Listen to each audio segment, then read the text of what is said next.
another episode of What's Next in Banking. We're at Standard Bank's headquarters, and we are having the most fascinating discussions and talking about, how Standard Bank is involved in different sectors of the market. And today we are joined by Elani van der Laan, who's the head of legal and accounting sectors, business and commercial banking South Africa. That is a big title, Elani. That is a mouthful. What does your job include?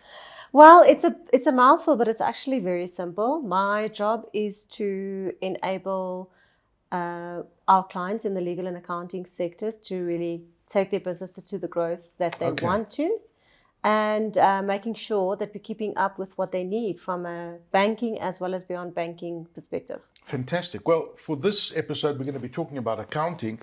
And it's incredible how accounting has evolved, right? And it's all driven by the changes in technology.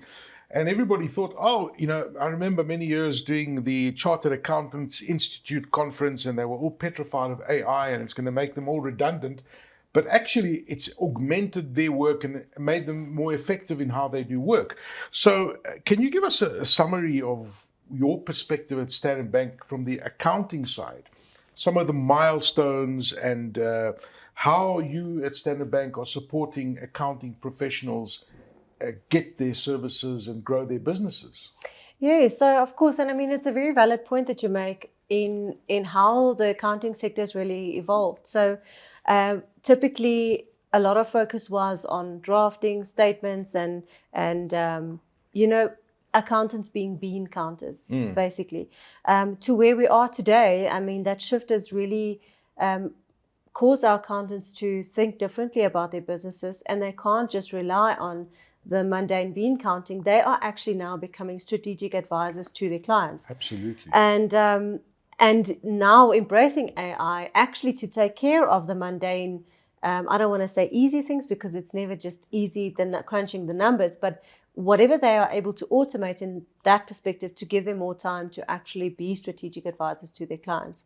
Now, what we've done as well is we have our Edge offering, which actually allows our accountants to obtain a mandate from their clients, what we call a power of accountant, to access documents, statements, etc., directly from the bank, to also aid in making that piece of drawing up statements, etc., a little bit easier, and giving them more time to actually use the data that they're getting from us and reworking to advise their clients more strategically from a business perspective. I love the way you put it. It's strategic. It's such an important word because it really kind of focuses. And we've seen those success stories because once you've got that strategic outlook, you're able to see the business differently and advise the business owners in a different way.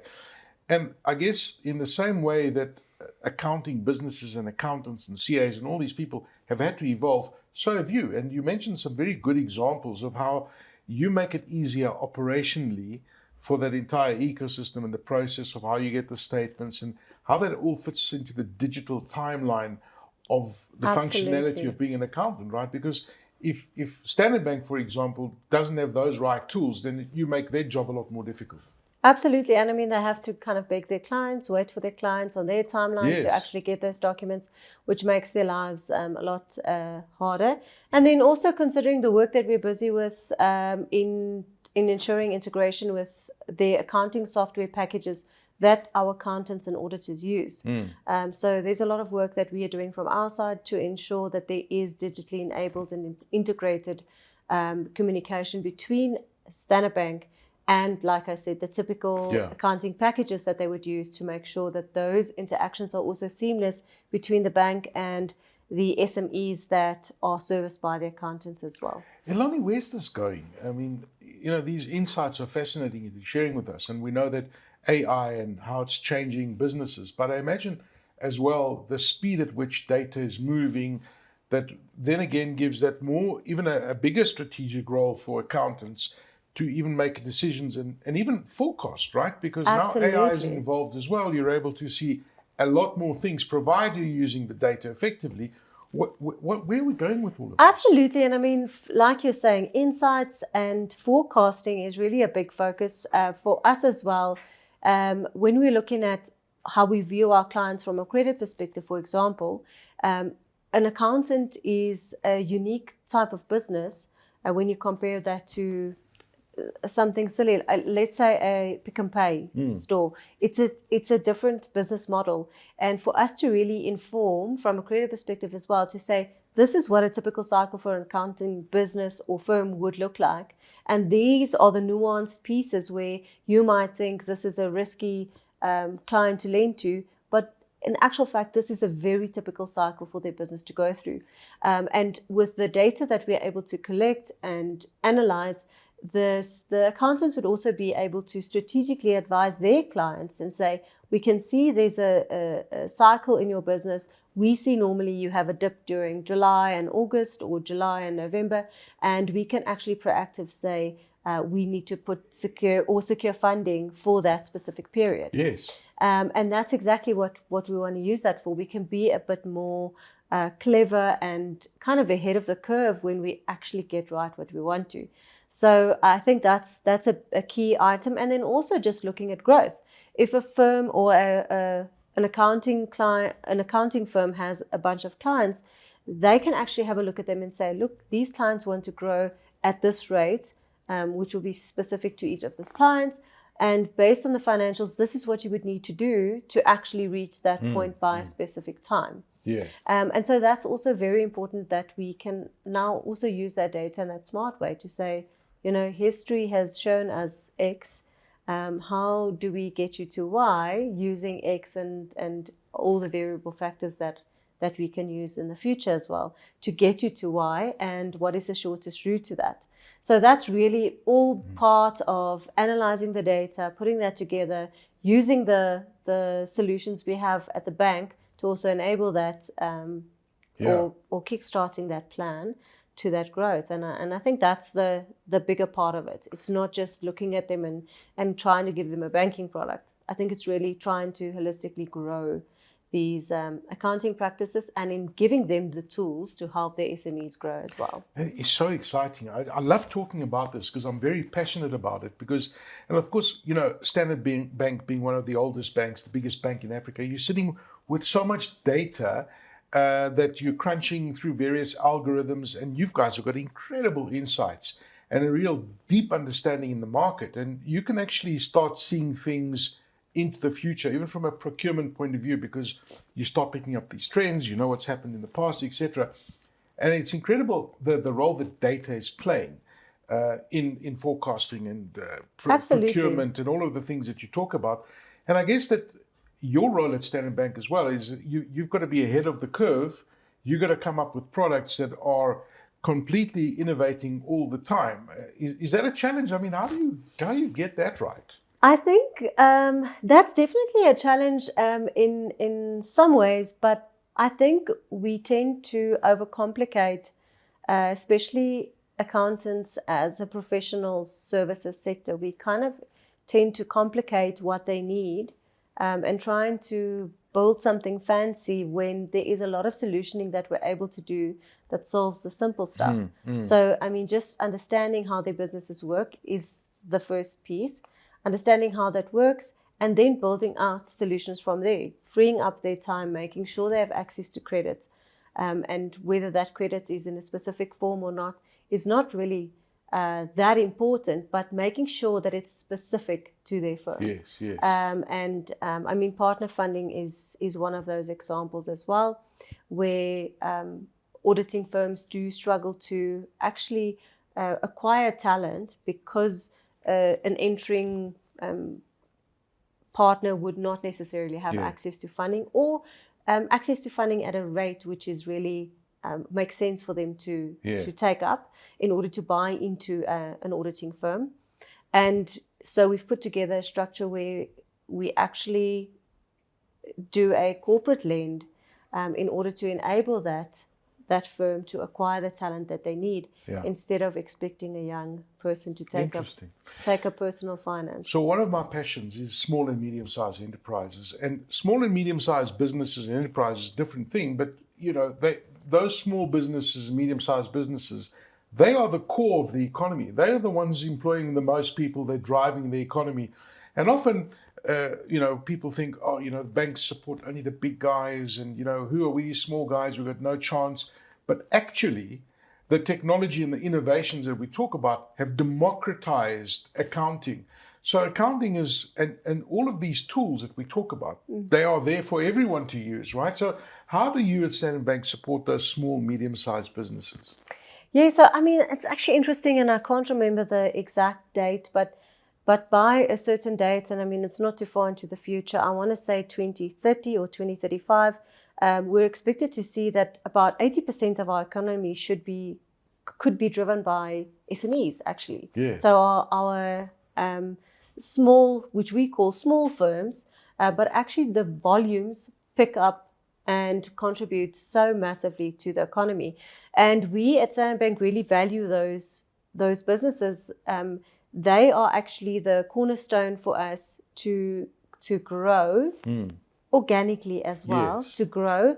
And we have various initiatives that we are working on to support that growth with our enterprise supplier development teams, our enterprise development teams, where we actually support them in their growth, whether it be by assisting with professional fees or giving them startup funding to actually start their practices as well. That's brilliant. Yes, and I mean, there are qualifying criteria to that, of course, because we do support transformation goals as well. But I mean, that's just tied into that as well. So we really have a magnifying glass on our small businesses to make sure that we're doing whatever we can to really support them and actually get them up and going, making sure they've got the resources to remain in business. Look, and it's wonderful. I've been reading many of the success stories of the funding that businesses have got from Standard Bank and how they've scaled up and they've grown, which is fantastic because you guys look at it from a lens of the risk factor, et cetera, but you got the data, so you know what's happening in every sector of the market. And if you see an opportunity in a business, you go and support them. What are the big challenges that you face in your role at Standard Bank, looking at the accounting sector? I think digital development is, in practice, is much slower than you'd expect. Oh, really?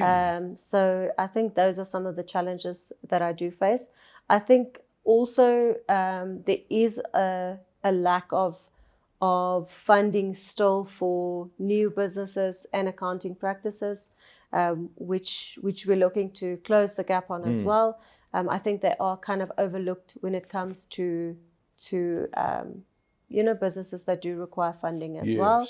They're not necessarily typical borrowers or just borrow for fun, but I think there is still a lot of merit in making sure that their businesses are growing at the rate that they would like, and that they're also using those financing options in a clever way to actually grow their businesses, as opposed to using their own capital and putting that into their businesses. So I think that's still a challenge. I think there is still a lot of work to be done and a lot of room for improvement in actually to make sure that finance options to our accounting practices are at an optimal level, where we would like to see them as well. So I think that's one of the challenges that I would like to really amplify as well in the years to come. The recent COP summit in Baku was quite fascinating, and it was interesting to see how much funding we're getting as a continent, and those ESG targets, environmental, social governance that we're talking about, and that 2030 number is just looming ahead of us, and we know there are challenges with global warming, there are challenges with the environment, and sustainability is so important for every business. We all as citizens, have this deep it's very important for all of us to look at sustainability very seriously. And all these businesses, small, medium, large, they all need to do it. How do you guys at Standard Bank support it? Because your ESG targets 2030, you guys are spending a lot of money on that, and it's a massive focus for the bank. But you also want the businesses that you are financing to be part of that movement as well, which is critical for the goodness of the world that we're living in, right? Yeah, so I mean, and that's the nicest goal actually to focus on, because I think most people are passionate about promoting and making sure that our footprint is as little as possible. When we look at accounting practices, and people, it's always funny because people say, there's no load shedding anymore, so we don't need solar panels and all of that. When actually we need to start changing our mindsets about it, and that will be and has been a big focus for me as well, to say, why are we only doing that out of survival? Why are we not looking at, first of all, the savings that we can still achieve when we are powering up our own buildings, whether it be for work or home, but specifically for accounting firms? Why are we not using technology instead of printing every single thing? Right. Why are we not using systems to actually store our documents more adequately in order to save on printing? But really actually looking at putting systems in place.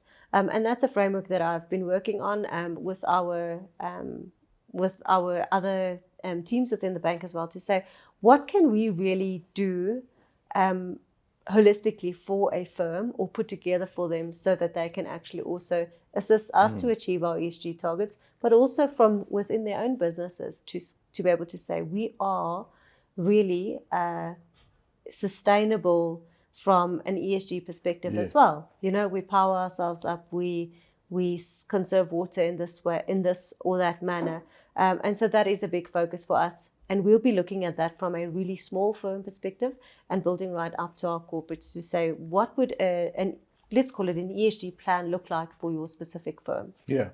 What's your advice to people, professional accountants, professional accounting practices? What advice do you give to those firms who want to remain competitive? They want to thrive in the economy, but you and I know that if you don't adapt to the changes that are happening around us, you will be left behind. So you've got to take it with an open-minded approach. What would your advice be to accounting professionals? So I always advise them to think outside of the box when it comes to delivering a service to their clients. Don't just think about the standard or the normal way of doing business. You'll know where there's a niche within your firm that your clients appreciate and like about you, and use that to build that on your business. Use that to really give that signature service to your clients. And then embrace AI, where you're able to embrace it so that you don't have to spend time on the mundane tasks, so you can really get stuck into assisting your clients in really growing their businesses. Clients moreover go to the accountants for strategic advice, how to grow their businesses, how to fix something within their businesses, how to generate efficiency.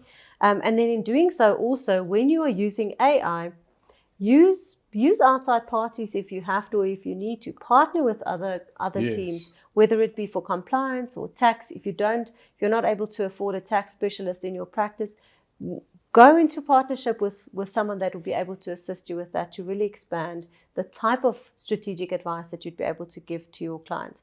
And I think that would be my advice to accountants. And then this is advice I give in both of my sectors as well, is to say, be intentional about what you want to do with your firm.